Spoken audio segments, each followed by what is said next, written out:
Introducing the Requin, which is French for 89 minutes of your life that you'll never get back.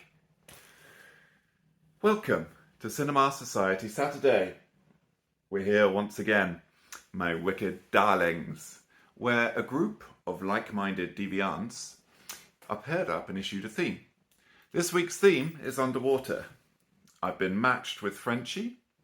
I recommended the Reef to them, and they recommended the Requin to me. Please, everybody follow Frenchie for some terrifying horror movie screams. The Requin. Right, let's get to it. Directed by Levan Kiet in 2022, it is a survival thriller? I mean, the characters in it seem to do everything they possibly can to not survive, which kind of knocks the survival part of it out. And thriller? I mean, it's dull as dishwater, so I'm not entirely sure we can call it that either. But I definitely can't call it a creature feature, because in order for it to be a creature feature, it would have to have creatures featuring in it. And sharks, which are the primary adversary of this movie, barely even appear in it, which is criminal.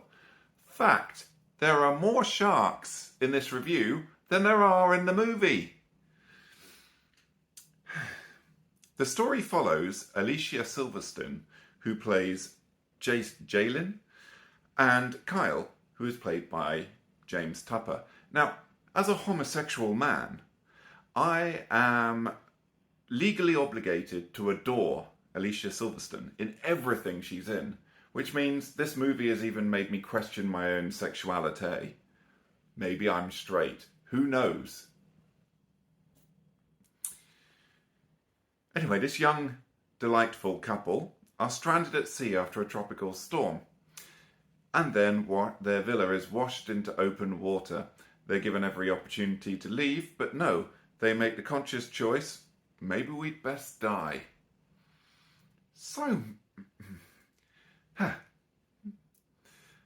as they fight to survive, and I say that because they're fighting their own instincts, they must be born with lemming DNA, sharks become an additional, albeit underwhelming, threat. The plot lacks originality, and it struggles with pacing and consistency.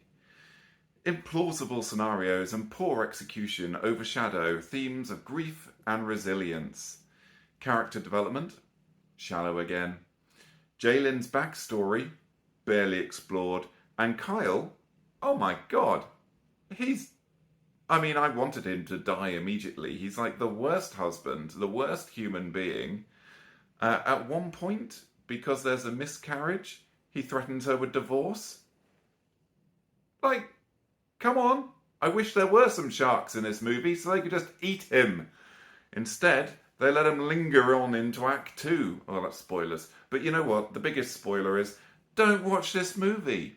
It's 89 minutes long, which is 1 minute under the average movie length, and 88 minutes more than I could handle. Sorry, I'm trying to be professional here. But I did struggle with this movie. Alicia Silverstone, best known for Clueless, 1995, and Cruel Intentions, which is the greatest date movie of all time outside of Deliverance. Gives an uneven and squawky performance, hindered by a terrible script and just her incessant screaming. Tupper, known from Big Little Lies, delivers an utterly forgettable term with limited material and limited legs. The film's technical aspects are disappointing. Overused and poorly executed green screen effects render the ocean setting absolutely lifeless, while the rarely appearing, but unconvincing when they are appearing, sharks diminish the fear factor. Sound design and music further detract from the tension, leaving the film flat and uninspired. Ultimately, the Requin is a poorly executed survival story that fails to evoke fear, suspense, or any kind of emotional engagement. Any emotion would have done. I just wanted to feel something from the movie. I guess this is why we have you. Viewers seeking a shark-themed thriller should look elsewhere. I recommend Jaws or Open Water. I'm awarding this movie 1 out of 5. Don't do it to yourselves. You deserve so much better.